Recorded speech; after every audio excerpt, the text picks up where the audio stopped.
प्यारे श्रोताओं नमस्कार। मैं हूं आपकी होस्ट मीता गुप्ता।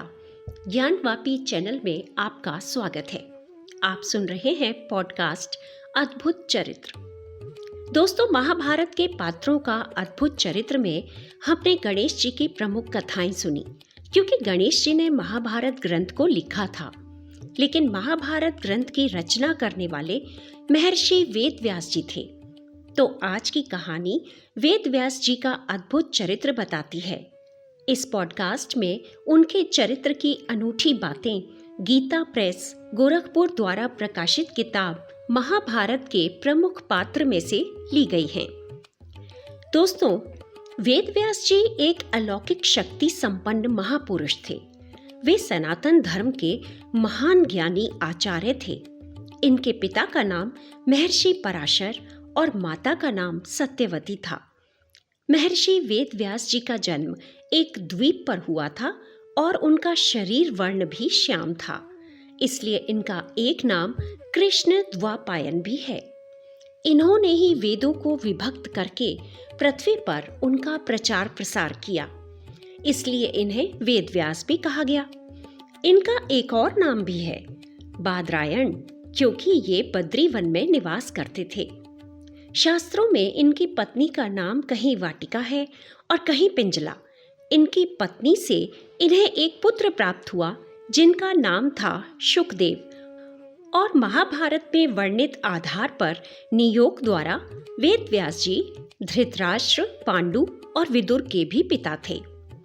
वेदव्यास जी ने वेदों के विस्तार के साथ महाभारत ग्रंथ, 18 पुराणों और ब्रह्मसूत्र की भी रचना की थी। महाभारत कथा के तो वे स्वयं साक्षी थे। शास्त्रों में ऐसा लिखा गया है कि भगवान विष्णु ने स्वयं वेदव्यास के रूप में अवतार लेकर वेदों को, जो सारे विश्व की पहली किताबें माने जाते हैं, विस्तार किया। क्योंकि इससे पहले वेद भगवान के द्वारा दिए जाने वाला ज्ञान सिर्फ शब्द रूप में मौखिक ही था, इसलिए व्यास जी की गिनती भगवान के 24 अवतारों में भी की जाती है। व्यास स्मृति के नाम से इनके द्वारा रचित एक स्मृति ग्रंथ भी है, इसलिए भारतीय और हिंदू संस्कृति हमेशा से वेदव्यास जी की ऋणी है। दोस्तों, वेदव्यास जी बहुत ही कुशाग्र बुद्धि के थे।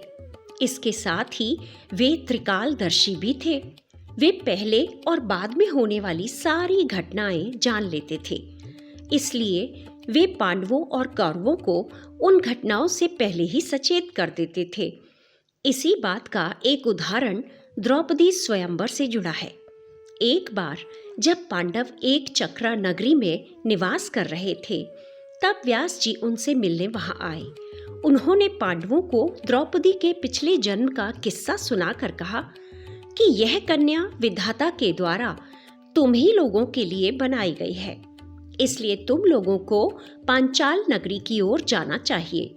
और उधर महाराज द्रुपद को भी वेदव्यास जी ने द्रौपदी के पिछले जन्म की बातें बताकर उन्हें द्रौपदी का विवाह 5 पांडवों से करने की प्रेरणा दी थी।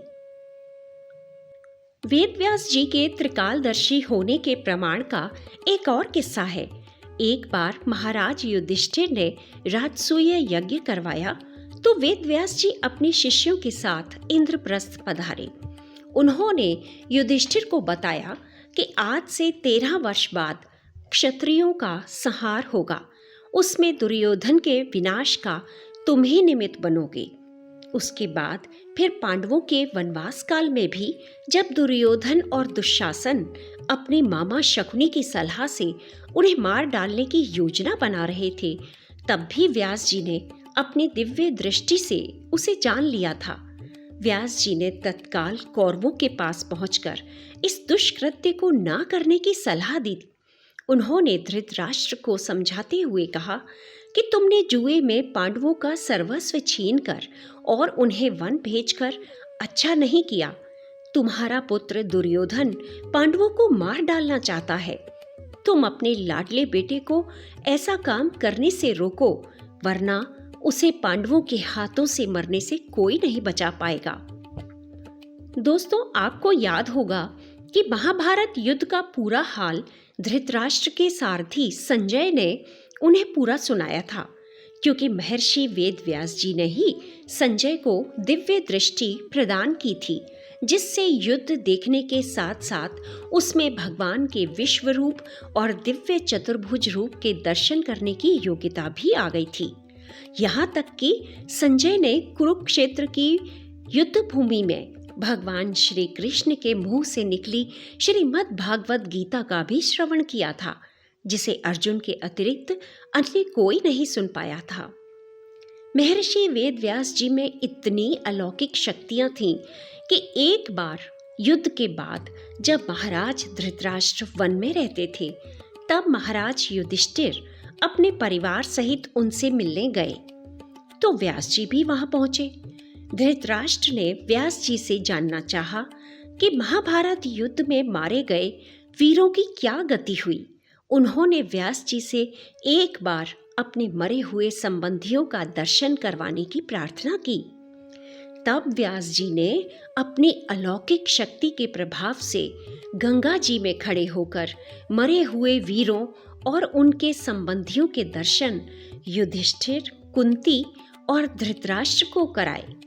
इस तरह कौरव पांडव युद्ध में पांडवों के मार्गदर्शन करने में इन्होंने अहम भूमिका निभाई।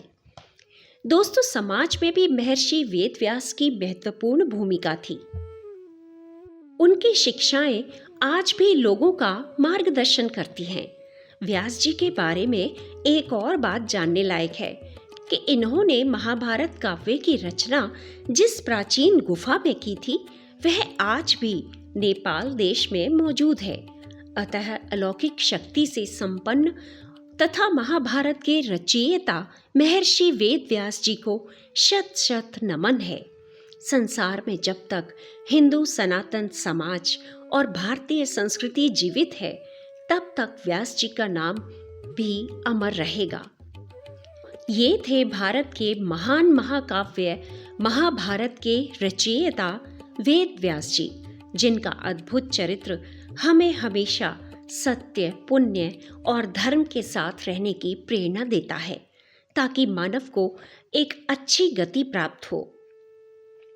प्यारे श्रोताओं, अगर आपको ये कंटेंट पसंद आ रहा हो तो इस ज्ञानवापी चैनल को अगर सब्सक्राइब नहीं किया है तो प्लीज़ इसे सब्सक्राइब कर लें और लाइक करके ज़्यादा से ज़्यादा अपने परिचितों में शेयर भी करें, क्योंकि मैं एक और अद्भुत चरित्र और पात्र की कहानी लेकर आऊंगी, जो है राजा नहुष।